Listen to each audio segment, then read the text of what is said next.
ಪ್ರಯಾಗ್ರಾಜ್ನ ಮಹಾಕುಂಭಮೇಳದಲ್ಲಿ ಇವತ್ತು ಶಾಹಿ ಸ್ನಾನ, ಮೌನಿ ಅಮಾವಾಸ್ಯೆ, ಕೋಟಿಗಟ್ಟಲೆ ಜನ ಸೇರಿದ್ರು.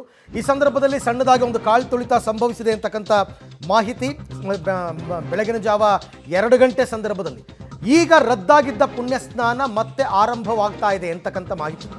ಮೌನಿ ಅಮಾವಾಸ್ಯೆ ಹಿನ್ನೆಲೆಯಲ್ಲಿ ಪುಣ್ಯ ಸ್ನಾನಕ್ಕೆ ಭಕ್ತ ಕೋಟಿಗೆ ಬಂದಿದೆ. ಇನ್ನೇನು ಕೆಲವೇ ಕ್ಷಣಗಳಲ್ಲಿ ಪುಣ್ಯ ಸ್ನಾನವನ್ನು ಮತ್ತೆ ಆರಂಭ ಮಾಡ್ತಾರಂತೆ. ಅಲ್ಲಿಗೆ ಪರಿಸ್ಥಿತಿಯನ್ನು ಕಂಟ್ರೋಲಿಗೆ ತಗೊಂಡಿದ್ದಾರೆ. ಬೆಳಗ್ಗೆ ಕಾಲು ತುಳಿತದಲ್ಲಿ 15ಕ್ಕೂ ಹೆಚ್ಚು ಮಂದಿ ಸಾವಾಗಿರತಕ್ಕಂಥ ಶಂಕೆ ಇದೆ. ಬಟ್ ಅದನ್ನು ಇನ್ನೂ ಪೊಲೀಸರು ದೃಢಪಡಿಸಿಲ್ಲ.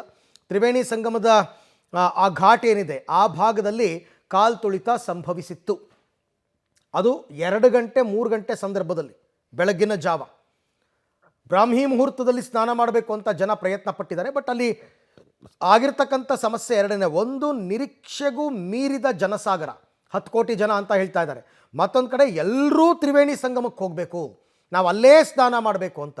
ಬಟ್ ಇವತ್ತು ಯಾರಿಗೂ ಶಾಹಿ ಸ್ನಾನ ಸಿಕ್ಕಿಲ್ಲ. ಯಾಕೆಂದರೆ ಶಾಹಿ ಸ್ನಾನ ಅಂತಂದರೆ ಮೊದಲು ನಾಗಾಸಾಧುಗಳು, ಅಘೋರಿಗಳು ಸ್ನಾನ ಮಾಡಿದ ಬಳಿಕ ಜನಸಾಮಾನ್ಯರು ಮಾಡ್ತಕ್ಕಂಥ ಸ್ನಾನಕ್ಕೆ ಶಾಹಿ ಸ್ನಾನ ಅಂತಾರೆ. ಬಟ್ ಇವತ್ತು ನಾಗಾಸಾಧುಗಳು ಮತ್ತು ಅಘೋರಿಗಳು ಸ್ನಾನನೇ ಮಾಡಿಲ್ಲ. ಈ ಥರದೆಲ್ಲ ಪ್ರಾಬ್ಲಮ್ ಆಯಿತು ಅಂತ ಯಾವ ಸೆಕ್ಟರ್ನಿಂದಲೂ ಜನ ಬಂದಿಲ್ಲ, ಯಾವ ಅಖಾಡದಿಂದಲೂ ಕೂಡ ನಾಗಾಸಾಧುಗಳು ಬಂದಿಲ್ಲ. ಹಾಗಾಗಿ ಜನ ಏನು ಮಾಡಿದ್ದಾರೆ, ನುಗ್ಗುಬಿಟ್ಟಿದ್ದಾರೆ ತುಂಬ ಪ್ರಮಾಣದಲ್ಲಿ. ಎಷ್ಟೇ ಸಮಸ್ಯೆಗಳಾದರೂ ಕೂಡ ಪೊಲೀಸರು ಕಂಟ್ರೋಲ್ ಮಾಡ್ತಾಯಿದ್ರು. ಆಮೇಲೆ ನೀವು ಜನರನ್ನ ಸ್ನಾನ ಮಾಡದೆ ತಡೆ ಹಿಡಿದಷ್ಟು ಕ್ರೌಡ್ ಜಾಸ್ತಿ ಆಗುತ್ತೆ. ಯಾಕೆ ಅಂತಂದರೆ ಬಂದವ್ರು ಯಾರು ಸ್ನಾನ ಮಾಡದೆ ಹೋಗಲ್ಲ. ದೂರದಿಂದ ಸಾವಿರಾರು ಕಿಲೋಮೀಟ್ರ್ ಹೋಗಿರ್ತಾರೆ, ಇಲ್ಲಿಂದ ಸ್ನಾನ ಮಾಡೇ ಹೋಗೋದು ನಿಂತಿರ್ತಾರೆ. ಹಾಗಾಗಿ ಇವಾಗ ಪುಣ್ಯ ಸ್ನಾನಕ್ಕೆ ಅವಕಾಶ ಮಾಡಿಕೊಡ್ತಾ ಇದ್ದಾರಂತೆ. ಆಗ ನಿಮಗೆ ಕ್ರೌಡ್ ಕಂಟ್ರೋಲ್ ಆಗೋದು. ಸ್ನಾನ ಮಾಡ್ಕೊಂಡು ಜನ ಅಲ್ಲಿಂದ ಹೊರಟು ಬಿಡ್ತಾರೆ, ಅಲ್ಲೇನು ನಿಂತ್ಕೊಳ್ಳಲ್ಲ ಅವರು. ಸೊ ಹಾಗಾಗಿ ಇವತ್ತು ಮೌನಿ ಅಮಾವಾಸ್ಯೆಯ ಹಿನ್ನೆಲೆಯಲ್ಲಿ ಒಳ್ಳೆಯ ದಿನ, ಇವತ್ತು ಸ್ನಾನ ಮಾಡಬೇಕು ಅಂತಕ್ಕಂಥದ್ದು. ಆಮೇಲೆ ಅಲ್ಲಿ ಜನ ನಡೀತಿರೋ ರೀತಿ ಹೇಳಿ, ನೀವಿರೋ ಜಾಗದಿಂದ ಸ್ನಾನ ಮಾಡೋ ಜಾಗಕ್ಕೆ 10 ಕಿಲೋಮೀಟ್ರ್ ಅಂತೆ. 10 ಕಿಲೋಮೀಟ್ರ್ ನಡಿಬೇಕು, ಯಾವ ವೆಹಿಕಲ್ಲು ಹೋಗಲ್ಲ. ಅಲ್ಲಿ ಪಾರ್ಕಿಂಗ್, ಝೀರೋ ಪಾರ್ಕಿಂಗ್ ಏರಿಯಾ ಅಂತ ಮಾಡಿಬಿಟ್ಟಿದ್ದಾರೆ, ವೆಹಿಕಲ್ಸ್ಗಳೇ ಹೋಗಲ್ಲ ಅಲ್ಲಿ. ಹಾಗಾಗಿ ನಡ್ಕೊಂಡೇ ಹೋಗಬೇಕು.